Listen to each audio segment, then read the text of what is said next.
Well, welcome back, my ex-homeschooler friends. It is your friend Jacob Gooden, and I've got a special episode today. My friend Liz is joining me on the podcast today, and Liz and we kind of have a funny story how we met. This show, I genuinely thought this show was really only going to get seen by a lot of people that I knew, but the internet works in mysterious ways, and Liz commented on one of my YouTube videos. And I said, "Hey, you should shoot me an email and we can chat." And so about a month ago, I think we jumped on a Zoom call and we Mm. just chatted for like almost 2 hours and just had a great time learning about each other and learning about each other's homeschool experiences. Liz is a homeschool kid of the 80's and the 90's, while I'm a homeschool kid of the 2000s and the 2010s. And so it was cool to kind of compare notes and see similarities and differences. And we're going to kind of talk about that today. So, first and foremost, Liz, welcome to the Ex-Homeschoolers Club. Thanks. I still can't believe I'm actually doing this, to be honest. Yeah, I kinda twisted her arm a little bit, to come on, but I'm so excited. You have such a cool story, and, I think our audience will be interested to hear. So, with that, I mean, share a little bit about your homeschool experience growing up, like siblings, how long were you homeschooled, that kinda thing. Like, let's set the stage a little bit. Okay. Well, first of all, I'm a Marine brat. My dad was in the Marine Corps, and so I grew up on and off military bases on the East Coast. And we were very, very Catholic, um, ultra right wing, traditionalist, conservative Catholic. And my homeschool journey began. It was late 80's, and it was for pre-K and kindergarten, and then we took a break, and I was in Catholic school, regular Catholic school, for 1st through 3rd grade, and then from 3rd or 4th grade, so early 90's, all the way up until, through high school until I went to college. So I graduated high school in 2001. So it was almost all of the 90's where I was Mhm. homeschooled. 'Kay. And I have one sibling, one older sister, and curiously enough, she was never homeschooled. That's, uh Okay. Yeah. it's something that I never questioned, to be honest, until recently actually, to be honest, when I started watching videos on your channel, um, and hearing other people talk about their homeschool experiences and their families. And then we had the conversation, and I think you asked me, why wasn't my sister homeschooled? And I paused and I thought, I never actually really thought about it. I just accepted that she went to regular school and that I was homeschooled. Uh, I asked her once straight out, how come I was homeschooled and you weren't? And she said that our parents gave her the choice. Now, Okay. she's 5 years older than me, so Mhm. a pretty big age gap. And we just have very different personalities, and I think my parents recognized that, to be honest. Um, I haven't had a conversation with my dad about these types of things, questioning why they let her go to school but kept me at home. Um, but she did homeschool for 1 year. Okay. I'm remembering now. She got a taste of it and I said, think I "No, think that was thank it. you." Honestly, I think she tried 1 year, hated it so badly, and it just didn't work at all on many levels, and so she wanted to go back to regular school. My parents said, "Okay, fine." Um, yeah, so that's the basics. That's the basics. Okay. Yeah.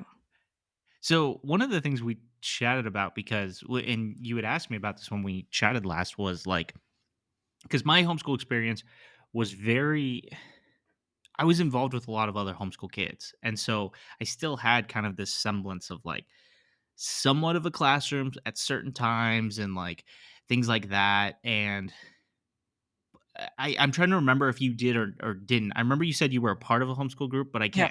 I'm trying to remember the specifics on that. Yeah, we were part of a homeschool group, but it wasn't until I was in high school.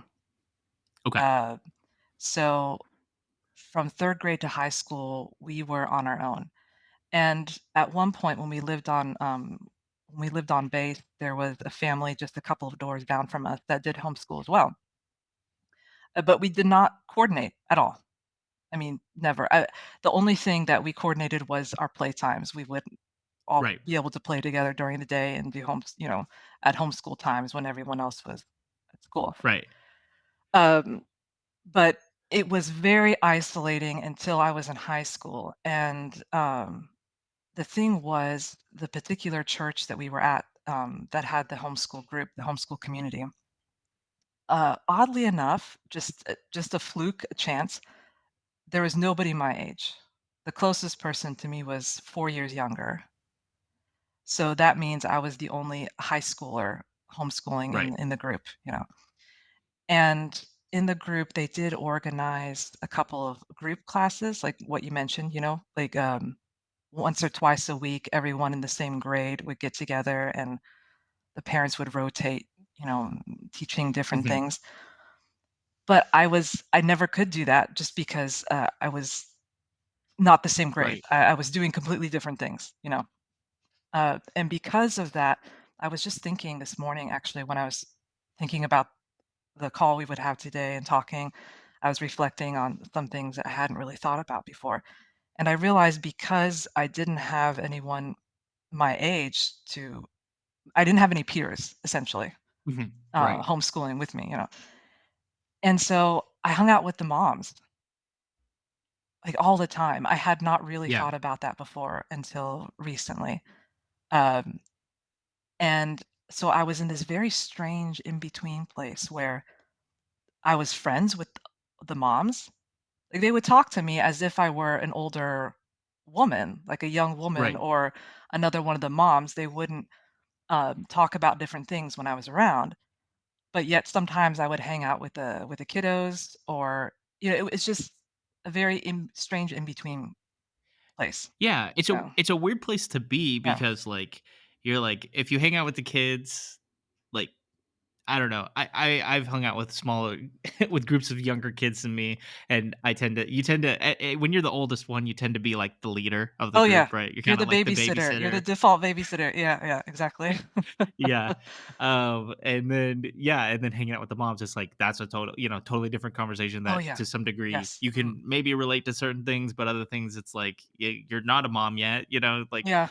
so that is a weird place to be. I can't really imagine it. Because I mean, I grew up with peers. Yes. Um, but did you have friends outside of the homeschool world of like kids in the neighborhood? I'm sure also being an army brat, that's like you're moving around place to place to some degree. So that's also got to Yeah. play some roles as well. Yeah. Generally speaking, we moved, I'd say, every 3 years, about every 3 years. Okay. But by the time we were really hardcore homeschooling, and then by the time I was in high school, my dad had retired from the Marines. He was still working, um, but there was no one in the neighborhood, honestly. Um, well, no, that's not true. Now I'm remembering Jennifer. Sorry, Jennifer, wherever you are in this world, I'm not still in contact with you. But she went to public school. She lives like in a different part of the neighborhood, and I used to go and hang out with her. And I was part of the CYO at our church.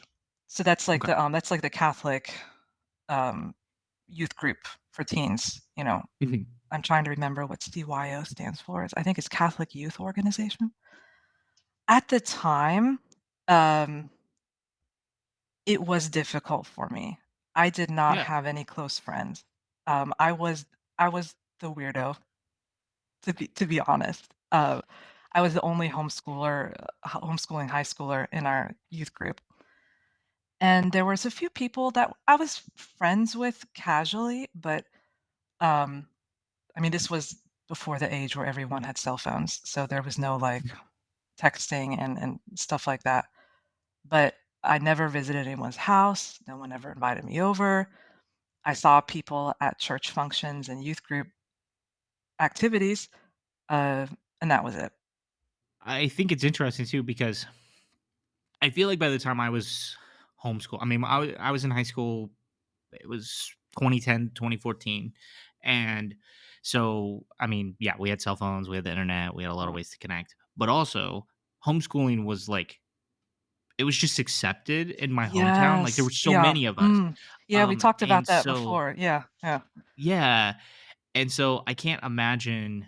I've been in very few circumstances where I'm the only homeschool kid there, Mm, um, and I I don't know where that shift happened. This is something I definitely wanna learn more about at some point, but I know somewhere in that, like, late '90s to, like, the 2000s, I feel like there was a shift where yeah. it was like homeschooling became much more accepted, Yeah. um, and I know a couple moms who homeschooled in the '90s, and maybe even some in the '80s, and they kind of shared little glimpses of this, like, "Oh, like, we were afraid, like, the government's gonna come take our kid Oh, yeah. away," and things Yeah, like yeah. that, That was a thing for sure. Yeah.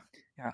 yeah, and so it was like, we stay inside all day Mm. long, and then we don't go out until it's like regular times. Where Yeah. like when I was in high school, it's like I could go shopping at 10:30 in the morning, yeah, especially when I had my license. It's like I go shopping at 10:30 in the morning, get groceries, whatever. Mhm. People still looked at me weird, but then you say, "Oh, I'm a homeschool kid," and they go, "Oh, okay, whatever," and they just brush it off. Yeah. Like I'm not. I'm. There was no fear for me of like. I didn't feel fear, at least, of like getting reported to the police or something like that for like, oh, Mhm. he's skipping school. It's like I'm gonna not because I already did it, or I did it Yeah, last yeah. night or something like that. But Yeah, yeah. um, so I think there's that component as well. But Oh my gosh, yeah, you said that, and I just had a flashback to homeschooling and being like, "Oh, it's 11 in the morning, but I finished today." So, mhm. the rest of the day is just whatever you want it to be. I mean, you do whatever because you have what you need to do each day, and if you finish it earlier, you finish it quickly, okay, boom, just I just had a flashback Yeah, to that. I hadn't thought about it in years. That's wild. it's But, kind of one of like it's like a great feeling and a terrible feeling all at the same time. yeah, yeah, it's a mixed bag for me when I Yeah, reflect on that and what it possibly taught me about, life or just work in general. Uh, but going back to the difference and the possible shift where homeschooling became more well known, more accepted, more normalized, I can definitely remember the last year I was in high school. So it was 2000, okay, um, where I wasn't part of it, but there was like whispers, rumors. Oh, did you hear that the school in the next county over is accepting homeschoolers to take science classes? Or you could join the sports team of the public school, even though you're a right. homeschooler, as long as you get a voucher from like the county or the state, blah, blah, blah. And I remember being amazed. We're all like, oh wow, wow, okay, this feeling of change change. Yeah, And I remember and some people in the group, some parents did not like that. no, They didn't like it at all because, there was this a lot of people wanted the separation, and the yes, separation was one of the reasons why they started homeschooling in the first place. There's definitely, not everyone was on board with the normalization of homeschooling or, um, mixing homeschooling kids with regular school kids and all of that. They didn't like that. yeah. Um, but, I recently had a chat with my mom about this exact thing because my family was involved in two primary homeschool groups. So there was Group Solutions, which was kind of a like uh every other week meeting and like teaching classes. It was very like kind of more of a standard school type of mhm. thing. So you had 3 periods, you had a lunch break, Oh, that kind of okay. a thing. So it was really structured.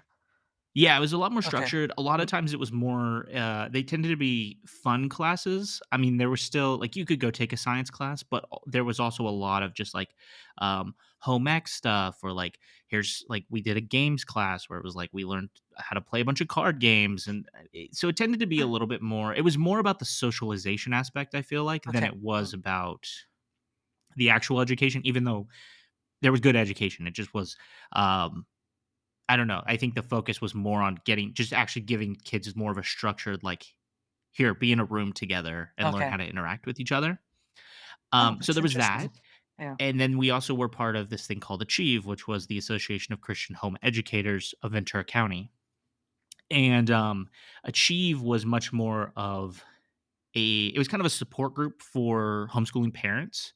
Um, But then we also Achieve also offered things like graduation. So all of the kids who were in the same grade, we all got a graduation, cap and gown, the full Mhm. thing. We would rent a venue.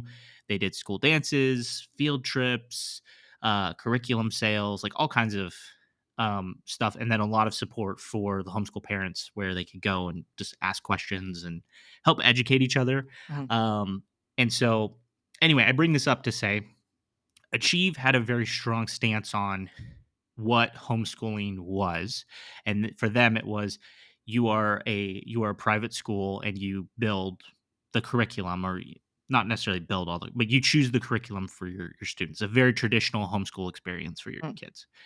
Group Solutions, near the end of when I was involved in it, they were opening their stuff up to families that were doing independent studies.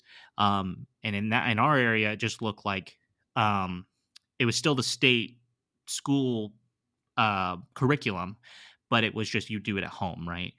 And Oh, so okay. it was interesting because there was a lot of pushback on that. Like you were saying, like it was kind of this cross breeding of like, oh, okay, we're letting like the normies into this thing that Yes. like is traditionally just been like very traditional homeschool experience. Mhm. Um, so anyway, I remember pushback like that happening vaguely.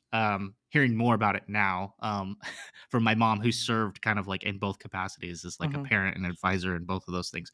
And she's like, "Oh yeah, no, you would have people who were just like, I'm gonna leave if you allow this to happen," and it's like, Oh, well, yeah, that's yeah. that Mhm. kind of thing. So Mhm. anyway, that's a little bit of a tangent Yeah. on my side, um, but that is interesting that it's right around that like 2000, 2001 era where it seems to be shifting into like kind of an acceptance. And also schools, I mean, schools in my area recognize that homeschool kids could come, you could get vouchers to play sports and Yeah. do certain things, and that as well. So Yeah. I mean, even, let's see, I graduated I started college in 2001, and 1999, 2000, when I was applying to different colleges and universities, it was still a question to us, like, in general, to my family, and to me in particular, how, a normal university would how they would feel about a homeschooler, if they would even accept. yeah. Um, I took the SAT, so I had all that, but as to a real high school diploma, I don't have one.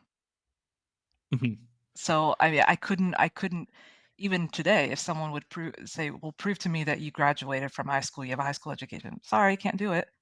I mean, I have my college degrees after that, so that should Right. be good enough, but at the time, it was definitely sort of up in the air. Okay, well, we're applying to these places.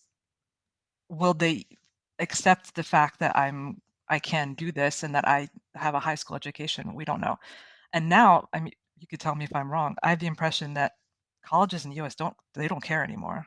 Yeah, it's more about if you have the correct paperwork. So, and Okay. it's Mm, something I learned recently. So, I grew up in California, and California, I guess, has some of the loosest homeschool regulations, but they do oh, offer um, like curriculum guidelines and things like okay. that. But some states have much stricter, like you're actually doing standardized testing. So even though you home educate your child, you have to take them in for Oh, testing, for all okay. of these Yeah. things. They Mhm. keep transcript. You have all this paperwork you have to submit, those types of things. Yeah. And so when it does come time for college, your kid should be well prepared because all of that information is Yep. actually there.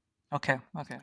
And there's private assessments as well where they bring in not only the parents as teachers, but also like trained professional teachers to come in and assess where a child is at and place them Oh, in the correct dang. grades and things like that. So Okay. you can do that in California. It's a little bit Mhm. looser.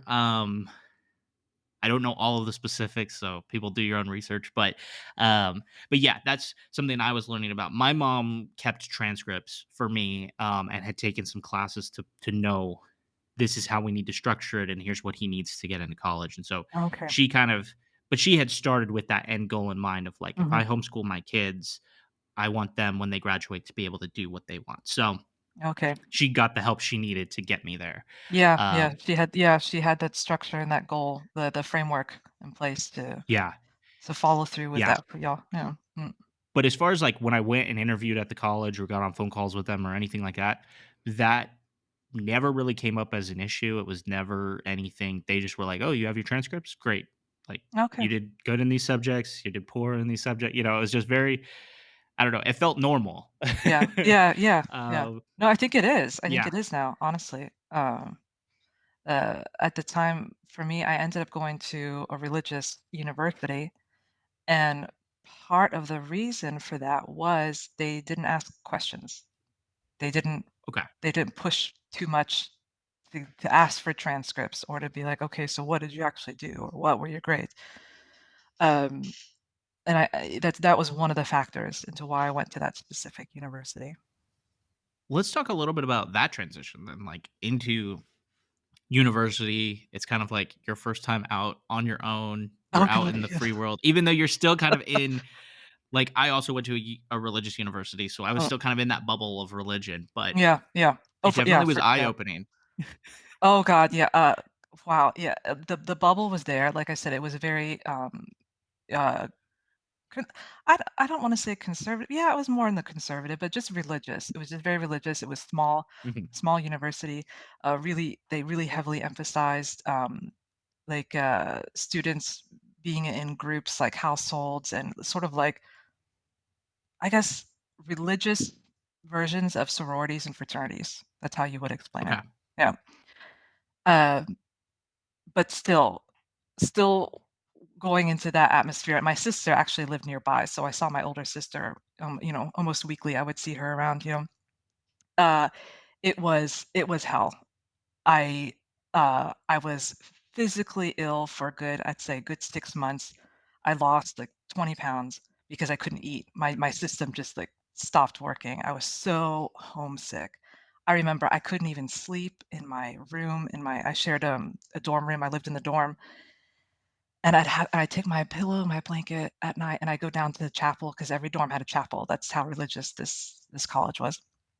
Yeah. And I'd have to go in the back of the chapel with my blanket and my pillow, and that's the only way I would be able to sleep. I would, go and sleep in the little church, and I'd call my parents, and I'd say, "I can't do this. I wanna come home."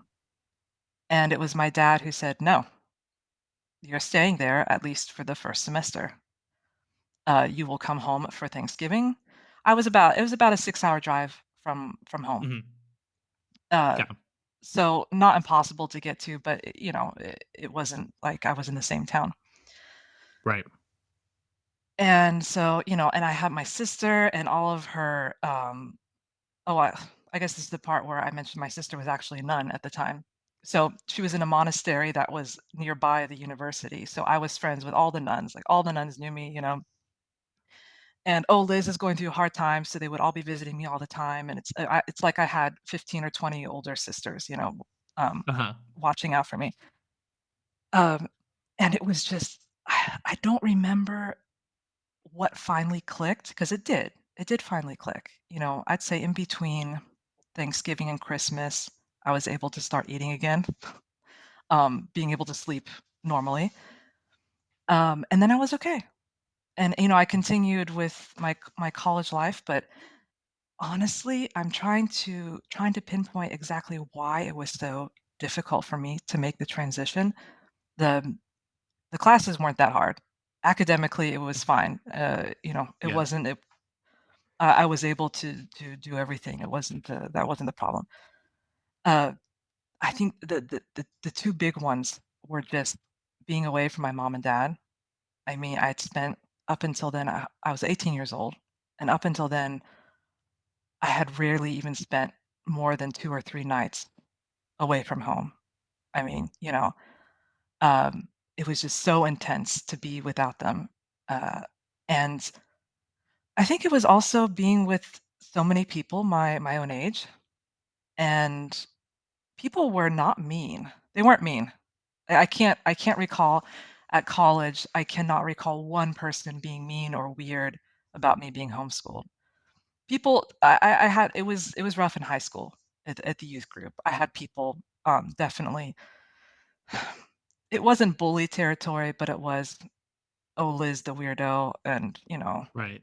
There's a They standoffishness. would say Yeah. things straight out like, "Oh, she's kooky because, she's homeschooled," or, I wouldn't know things, and they would Mhm. laugh at it or think it was funny or, regular teenage shenanigans, being little shitheads. But at college, no one was mean. No one was mean like that, but it was just I was different. I couldn't get around that. The Yeah. big things were we were all Americans, we were all Catholics, we were all, same age, but I just didn't understand what they were talking about, music, movies, stuff like that. It was like going to a different planet and realizing these people are speaking words that I know, but I don't understand anything. Okay. Yeah, it was and there were some other homeschoolers too. We would recognize each Uh-huh. other, like you're walking Right. to class and you see someone and I'd be like, "Oh, long jean skirt. She doesn't wear makeup and she's wearing like a t-shirt from Cake the band." I'm like, "She's homeschooled." Like it was just like like weird Yeah. combinations of Yeah. individuality. It would be like, "Oh, Right. homeschool alert," or um someone in class who is constantly asking questions. I'd be Mhm. like, "Oh," and at some point you'd look at each other and then after a few days or after a few weeks, you'd like sort of be like, "So where did you go to school?" And the other person would be like, "Oh, I was homeschooled." I'd be like, "Oh, me too." And it was like this Yeah. this relief where, we were joking in our first talk about like having gang signs or something, like there should be some secret homeschool sign that you could flash someone Yes. and be like, "Yeah, I Yeah. understand." But still, it was just I don't think I've lived through some really intense experiences in my life. I'm in my 40s now, but honestly, there's very few that can top that first semester where I went Yeah. to a regular college. It was just yeah. I feel ya. I mean, I didn't have quite as big of a problem, I feel like, with, like, the sleeping and the eating. I mean, I had some eating stuff. I also everyone says you gain the freshman 15 or whatever. I lost 15 to Yeah, 20 me too. pounds also, Yeah. and I think it was mostly because I was cooking myself meals every day, like lunch, and then my mom was making dinner or I was making dinner or whatever. I went from cooking, like, good, healthy meals every single day to eating cafeteria food, That's true. The for cafeteria food is just even the best cafeteria, it's gonna be gross compared to it was home not cooking. it. So I think Yeah, yeah. my body was just rejecting that. Um, but I relate when you say like, "Oh, I also called my parents and I was like, I can't do this." Mhm. And my dad, same as you, was like, "Well, you're finishing out the year or you're finishing out the semester or Mm, whatever." mm. And yeah, and I had moved. I grew up in California. I moved to Illinois for college. And so that's a big, I mean, that's a plane ride away. Oh, yeah, that's yeah, Um yeah, yeah. and so I was also like you, I was trapped there. So I was just like, okay, I'm stuck here. My folks were like, Thanksgiving rolled around, they're like, have fun at a friend's house. And I was like, okay. So like Oh, had you to, even I had made stayed there friends for and I went, Thanksgiving. yeah. Okay, But mm, Christmas rolled around and I was like, okay, I'm going home. Finally. We had extended um holiday because our school did a January term that was like it was a 3-week condensed class. oh, So if you didn't take that, you could just stay home for I think it was like 6 weeks almost. mhm. And so I did that, and the whole time I was there, I just wanted to be back at school. And my dad was like, "See, like you thought you hated it, but Yeah, like now that you're back here, you want to go back and you want to finish it." And mm, so it became abundantly clear that I was like, "Okay, I need to do this." So even though after that I still kind of looked at like, okay, maybe I could transfer to a school closer to home or whatever, yeah, I thought of it that all just too, ended up transferring being closer. Mm, mm, it yeah. Once I got into it, though, I think I just hit a point where I went, I'm already here. I'm already this far done. Like, why not just finish it out? Kind of a yeah, deal, yeah, Like, I've proved to myself I can do it. Why not just go all the way? yeah. Uh, so, but I like you also. Uh, I also had to identify the homeschool kids. And what's funny, I just found out that a buddy of mine, we were in a band together, first semester of freshman year. He was also homeschooled, had no clue. I just genuinely thought he was just a cool guy. He was Uh-huh. just I thought he just was good. He was good at masking it apparently. Yeah. But Oh, but him and I I just can talk recently about connected. that. That's something I learned. That's something I learned to do. Yeah, so Mhm. but to your point, I remember having to learn, like, pop culture references and, Oh, like, listen to bands and, like, all kinds of stuff like that, and it was just, like it was like crash course in pop culture, yeah. really. Yeah, and for So me, this was like I said, this was 2001, mhm, 2002. I I can't even remember if Wikipedia existed at this point. I mean, I okay, remember knowing like, Googling and doing research on the internet and things like that existing, but in terms of nowadays where we're like, "Oh, I don't know something." Okay, 2 seconds later, "Oh, okay, now I do yeah, know it." That did not exist. And so what I did, I remember at some point realizing, "Okay, uh, I don't want to be the weirdo anymore, and I want to know these things that everyone else knows." mhm, And I made the conscious decision that I'm going to learn these things, and until I do know what everyone's talking about, I'm just not going to say anything. And so when someone brings up a song or a reference, whatever, if you just either keep your mouth shut or laugh like everyone else is laughing, even though you don't know what everyone is laughing about, people just assume you know. You know, right, you stop being weird. And when I was in high yeah, school and when I first arrived at college, um, I guess it was my personality, but uh, I was the odd one out. Like I was a teenager who didn't care about fitting in, mhm, which is a bit odd. It's odd, and I even got that reputation. A lot of the parents in our homeschool group would talk about it openly in front of me. "Oh, Liz is not a normal teenager. We want our kids to be a teenager like Liz because, she's not really like a teenager." Like our cultural understanding of teenagers should be rebellious, or you should have problems with them, or I just wasn't like that. yeah, But anyways, at college, what did I do? I watched, well, this is going to date me, DVDs, people in the dorm who had collections of DVDs. I'd be like, "Oh, when you're in a class, can I go in your room and watch stuff?" They're like, "Yeah, yeah, we don't care." I would spend hours going through, what are these movies? Just watching DVDs. Um, and then during my summer breaks when I'd be working, I usually ended up working at, like, ice cream shops and stuff like that. So you would have hours during the day where you're just sitting around waiting for people to come in to buy ice cream. And we would have a little TV in the back room, and it was on I made sure I wouldn't let anyone change it. I'm like, "We're watching VH1, it's staying on uh-huh, VH1, and I'm yeah, watching all those shows." It's like I heart the '80s, I heart the '90s, uh, and I watched it religiously, and uh-huh, that's how I learned about culture of my generation.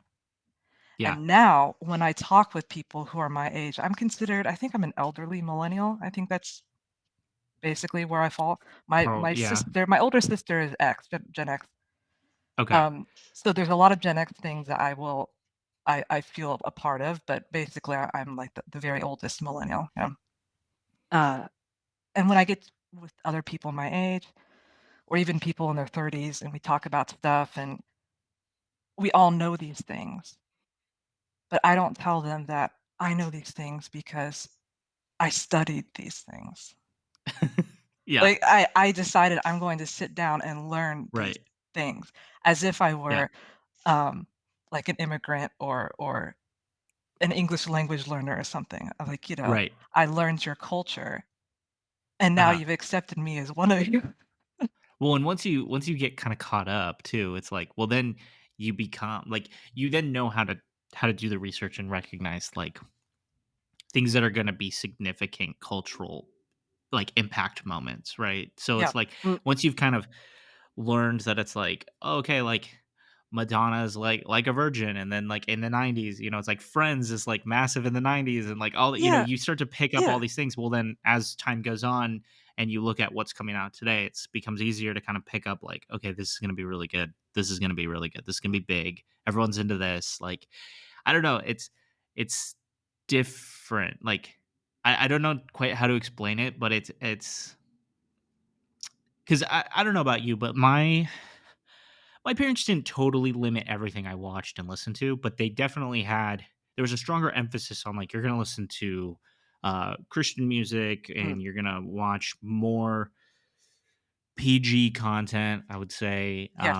And Mm, so there was definitely some moments lacking, but my parents were also products of the 80s. So there was some 80s that kind of bled in there just mhm. because, they loved Prince and Michael Jackson and Madonna. So there was some things that bled through.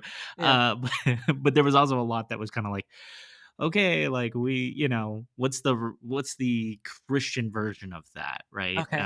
Mm, We're gonna go with that one, you yeah, know. yeah. Um, so And my parents definitely. were both boomers, Mhm. and I'd say in terms of TV and music in the house, um, TV, the only channels we really watched, the Weather Channel, uh, AMC, and Turner Classic Movies. AMC when it was actual old classic movies, because now it Mhm. changed. It changed at some point. Right. And then the Catholic channels, like, what was that big Catholic, EWTN, I think it's still around. But, and then music, it was if it was from 30s, 40s, 50s, 60s, 70s, cool. They never limited or thought, "Oh." 80s music, I had no clue of nothing. Anything I know from the 80s, I researched and Right. learned how You learned it to in the to to 2000s. to to show myself as an 80s child. I Uh-huh. it was like it completely passed me by. I knew absolutely nothing. 90s, I got a little bit more just because I was living with my sister who was a teenager, and she went to normal school. So, Okay. she'd go to school in the morning, I'd sneak into her room, which was forbidden territory. Of course. Uh, she had Enya CDs or Smashing Pumpkin CDs or 10,000 Maniacs or, the Yeah. sprinkling of 90s culture that Right. I picked up from her. Uh, and oddly enough, because of that, how strict my parents were with movies and music, uh, I could sit down with somebody now who, I would consider old people or people who are my parents' age, and I know all the stuff they do. Yeah. Like, and the people will be constantly amazed. They'll be like, "How do you know all this?" Like, I'm friends with people in their 60s and 70s, like Mhm. actual real friends. Like, I have Right. friendships, and we met, in random places in the world, random countries. And, um, at some point when we become friends or we click, they'll be like, why are you like this? Because, you're old enough to be my daughter. Like, you're my son's Right. age." Yeah. And then at some point I would say, "Well, I was homeschooled." And then they'd be like, "Oh, oh, okay, okay, like, okay, that makes sense now. You're a little bit off because of the homeschooling."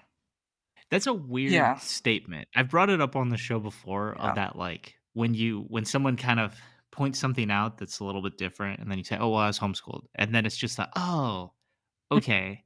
It's this weird, like, Yeah, cultural thing where yeah, it's just like your get out of jail free card of like, yeah, "I'm yeah, weird because of this thing," right? yeah. Like And it's almost like a backhanded compliment in a way Yeah. because, and I've experienced that a lot because I've lived for a long time outside the US, and at different Mhm. periods of time, I'll meet people and they'll say things like, "Oh, well, you're so intelligent even though you're American."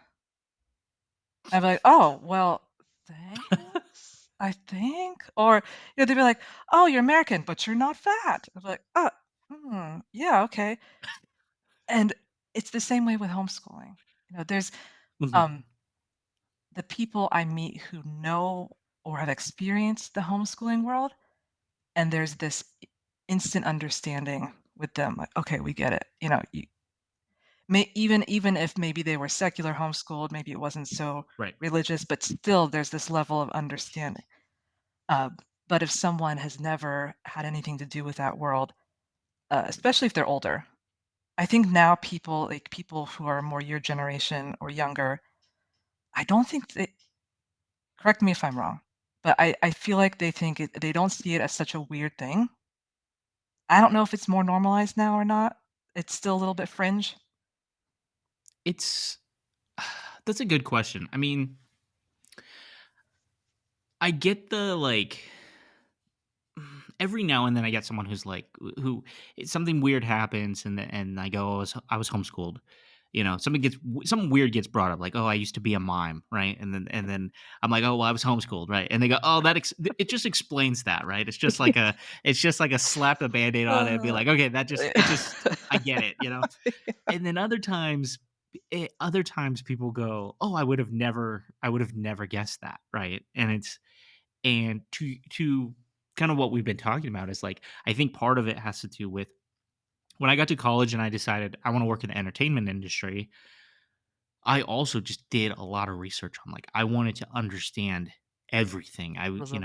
Deep dives into like Taylor Swift and why she is who she is today and like all, pop Yeah, stars and culture and why yeah. do we idolize people and all these different things, right? Mm, And so I think because I've learned to kind of mask certain aspects of who I am, I'm becoming more comfortable being like, "This is who I am," and just, whether yeah, you like it or not. But yeah. but there was a while where I would really mask it, and and yeah, and then people would be surprised when they would find out, right? And they'd be like, "Oh, that's kind of surprising. You seem so well adjusted." And it's like, "Well, okay, but like I'm still like a person. I still had friends. Like I learned, Mhm.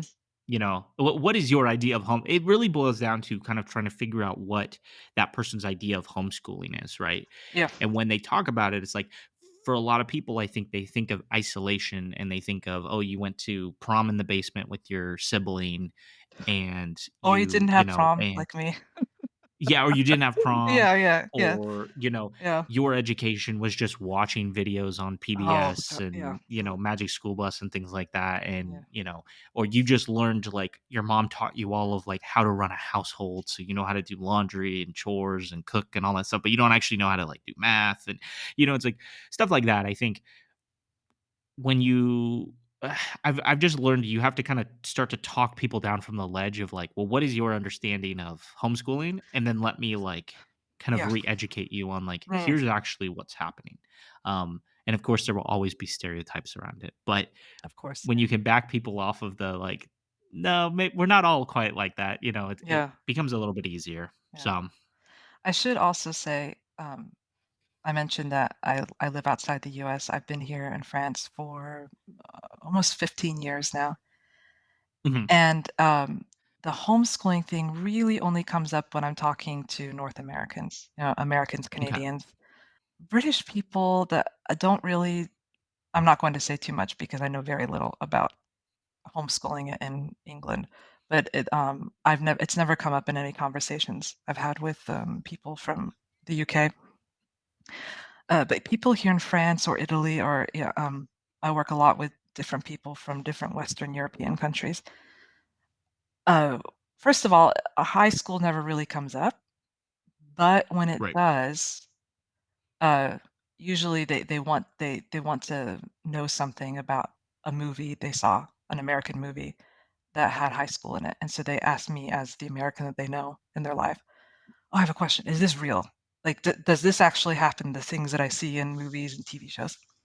right, And then I'll have to say, "Well, I was homeschooled, so I didn't experience that, but I do know that this is real, this is not real, blah, blah, blah." And when you tell a European that you're homeschooled, the reaction they don't have a stereotype mhm, because it's just not it's so uncommon. right, It's not even on the radar. Like in North America, in the US, we do have a stereotype of homeschoolers. right, French people, oh, first of all, they wanna know what exactly is that. They're not even clear. What does that mean?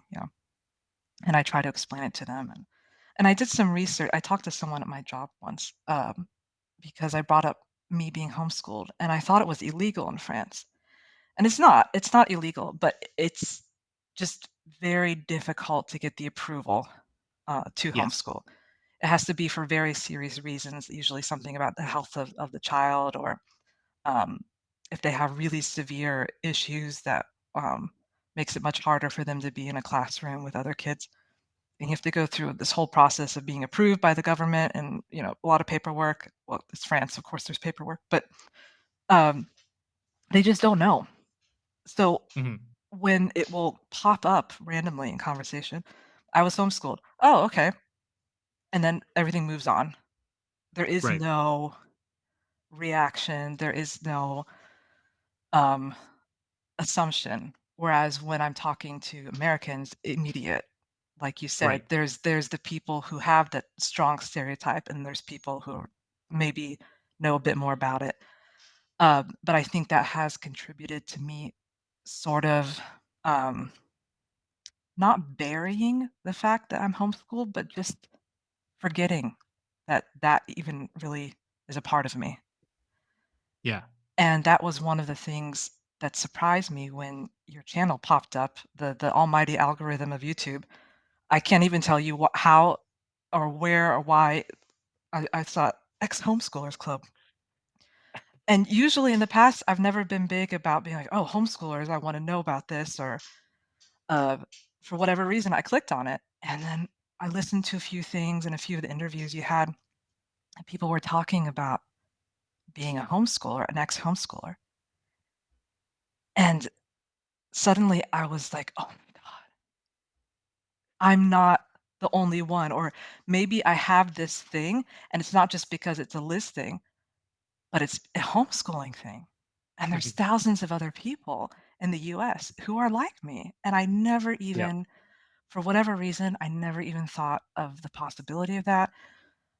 It just never even entered into my mind, and so that's why I contacted you when I first came on the channel, because it just blew me away. I was like, "This is what even is this?" I did it and, Yeah. um, a few let's see, oh gosh, I feel like I'm old when I say this. I'd say probably 15 years ago, 20 years ago, I did briefly look into some ex-homeschooling groups, or I think there was a Facebook group that I briefly was a part of, but it was very heavy stuff. It was like people who had been homeschooled and abused Right. by their family, by the homeschool community, where things had gone terribly wrong. And that had not happened to me. I do know people that it happened to in my homeschool group, but it was obviously a very negative feelings toward homeschooling itself and the whole experience. And I understood that, um, but it didn't exactly fit with my situation, which is more of a mixed bag Yeah. of what I went through, how I feel about it now, the pluses and the minuses. And I felt like the channel here, when I was watching some of your interviews, some of the with people, it felt more balanced. It felt like a mixed bag, um, talking about the homeschool experience. You know? Yeah. Well, thank you. Yeah. First and foremost, like that means a lot because that was definitely much more. It became much more the intention of like I want to highlight it's the good, the bad, and the ugly, Mm, right? It's like yeah. there you can have the worst experience in the world, and I would love to share that if that's your story. Like and you want to put it out there, I want to give you the platform to do that. But for me, my experience was just it was much more positive, and there's still I mean, I think everybody has things that they would change about it and say, "Mom, we should have done this differently." And I think a lot of the homeschool moms too also look back and they go, "I would have done this differently," right? It's like now we Oh, can look yeah. back on it and make different decisions, but we can't go back in time, unfortunately. Um, and so I do think a lot of us have that mixed bag, like you said, of just kind of like looking at it and going, the positives and the negatives, and like you, I also was like researching ex homeschooler groups, and a lot of times it was trauma groups, Mm, um and that's terrible, and and I'm glad that they are finding each other and yeah. working on things together and hopefully seeking help, uh but I knew I was like, this needs to be a little bit more of a level playing field Mm, of a mix of everything and just kind of more neutral, because I think there's a lot of things that we could talk about, like we've talked about, like code switching and learning things post us getting out and learning how to kind of like pretend to be normal people and like um and all those kinds of things. It's like that homeschooling has impacted us in that way where we have made decisions to do that with our lives, right? Um, and so I think those conversations can be much more interesting. And then also to your point of like, it can feel very isolating. It's like I knew I grew up with a bunch of homeschool kids. However, I don't talk to any of them, so Yes. it's really easy Yeah. to start to feel very alone in my experiences and looking back on it and going, "This was weird, right? Like, am I crazy? This was weird, or this was strange, or Yeah. this isn't normal," And so, like, that's part of why I wanted to start the show was to talk to people and let people know you're not alone. Yeah, You're yeah. not alone. Honestly, Um, yeah, that's one of the biggest things that, I hit. I'd say it wasn't until my late 30s where I started feeling the lack of having people to go to talk about those years, or like you said, having a question, or feeling like, "Am I the only one where this happened to me?" Or, "Do I remember this correctly?" Because I'm even the few people that I was more friendly with in the homeschool group who were younger than me, I lost contact with them over the years. Um, when I stopped being a regular churchgoer, I'd say the majority of people dropped me, and that's a whole 'nother podcast, that's a whole 'nother interview. But that was one of the things that I recognized in your channel that made me start watching things and, um, help fill that little gap I was feeling, you know? And honestly, I was a little sometimes I watch the interviews and I'm jealous because y'all were friends or you talk about what you used to do. And I remember watching the kids who were younger than me who grew up with peers in the homeschooling group and seeing just how different their experience was from mine. And I'm glad that people had that. I'm glad that it was a positive thing, because I could definitely say that my first instinct um, is to say my homeschooling was a negative. Like that's my gut. right. Oh, it was bad. But then, a nanosecond later, I say, oh well, no. I mean, like we said before, mixed bag. Uh, but I think part of the reason for that was the oddity of my particular situation in our group and with my family, and at that time of homeschooling history, if you can call it that. Mhm. You know, uh, but honestly, I miss randomly meeting homeschool people because that can happen when you're in the U.S. Right. Yeah, Yeah. your homeschool radar goes off with someone at work or random people that you meet or whatever, and it will come up, and it's nice. It's nice because Yeah. uh, it's definitely a subgroup, a subculture in the U.S. I think, anyways, from my experience. Yeah. No, I definitely agree with you. And I Mm. think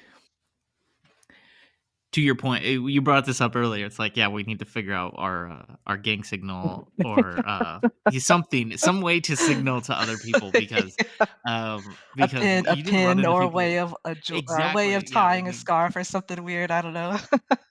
yeah, we'll figure it out. If you have Yeah. ideas, audience members, drop them in the comments below. Because yeah, we need to figure this out. Our identifying marks to be like, this is who we are. Mm.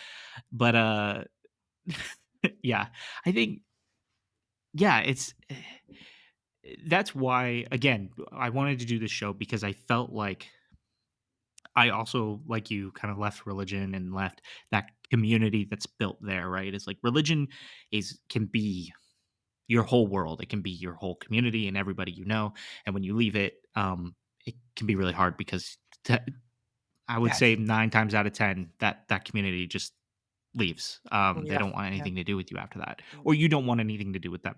Yeah, it goes both ways. Um, and that's again isolating, which again goes back to all the homeschool stuff. If it can be isolating and lonely and all Yeah, these things, and so you know, 2020 was isolating for a lot of people, and I think this show birthed out of that where I went. I gotta talk to my friends again. I gotta like get to know these people again and like really, you know, talk about just life, but also what we went through and now the fact that like people like yourself, Liz, are reaching out and being like, "Oh, hey, me too. I'm over here as well. Like, yeah, let's Yeah. have a conversation." It's it's amazing. I'm making so many new friends. So again, thank you so much for reaching out because one, it put a smile on my face when I got that comment in your email and all that stuff. But Oh.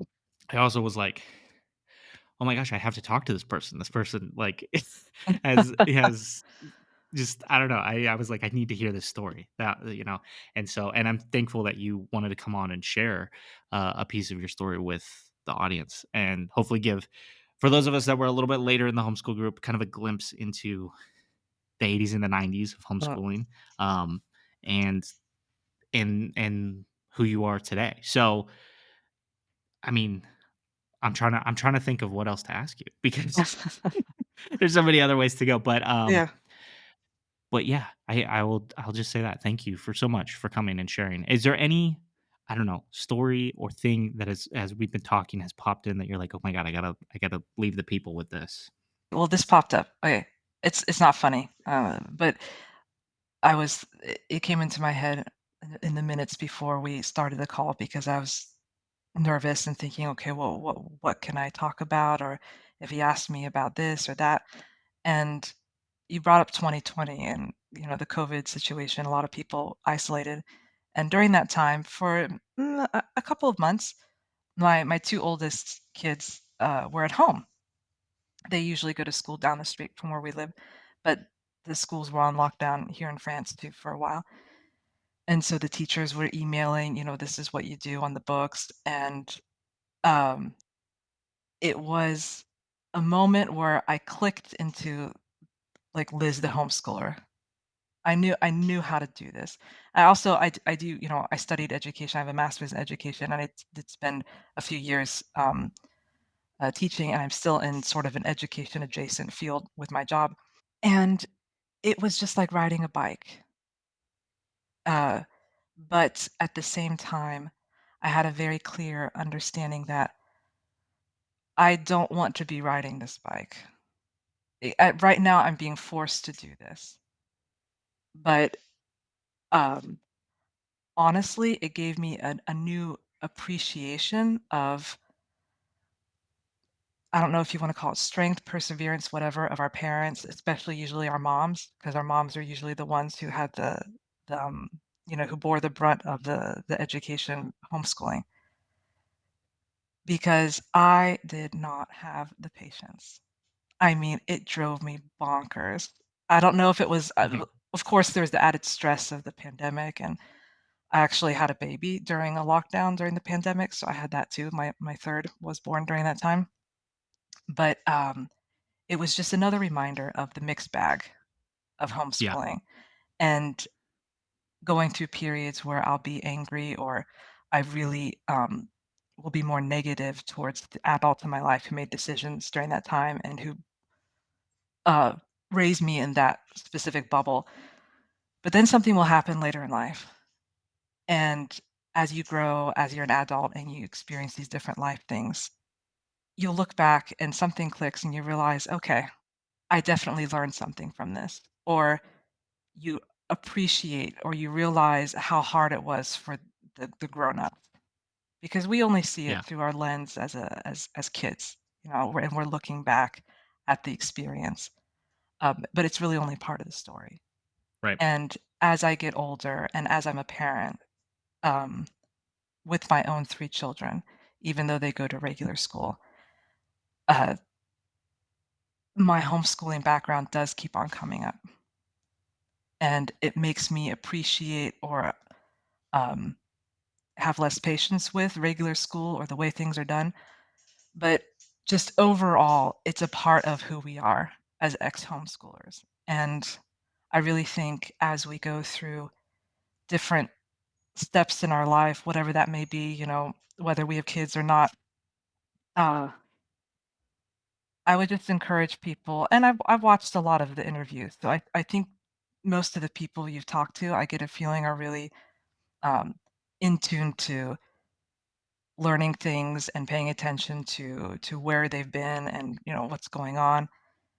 Uh, but ex-homeschoolers everywhere, just, uh, be proud of being an ex-homeschooler. Even if it was a traumatic or awful experience, which I know that exists for sure, um, I think it's something to really appreciate about our lives. Uh, and ultimately, I think it makes us stronger and just as amazing and interesting as everyone else, honestly. That was beautifully said, and I wholeheartedly agree with you on that because, yeah, in talking with everybody that I've talked with and hearing all the different stories, it's like those experiences have shaped us into who we are today, and Yeah. so be proud of that and be proud of the person you are today, and choose to make decisions going forward for your life that are great. You choose not to homeschool your kids. You also live in a country where it's a lot harder to do that, but you know that that's for you. That's not the move, but you're still a very involved mom and love your kids and obviously want them to turn out the best they possibly can. Yeah. Um, Yeah. and and so anyway, that's lovely. This has been a great conversation, Yeah, and I actually uh, I can go on and on and on. So, we should I probably know, you should cut me off now. yeah, I was looking at the time. I was like, oh, we just hit an hour. Um, but Liz, this has been amazing, and I'm so glad to now have you as an ex homeschooler friend in Yeah, me my too. in I'm my so glad I Rolodex. found y'all. Yeah, Yes. it's been So, amazing. yeah, ladies and gentlemen, this has been this week's episode of the Ex-Homeschoolers Club, and if you enjoyed it, let me know. I've got more homeschool kids from the 80's and the 90's coming very soon, and so you'll get to hear more amazing stories like Liz's coming again very soon. But if you want to reach out to me, there's two ways you can do it. You can either hit me up on Instagram. It's at EXHSClub. Or you can shoot me an email at exhsclub@gmail.com. I love to hear from you guys. Obviously, it connects us all. And so, yeah, this has been the Ex Homeschoolers Club. Until next week, peace.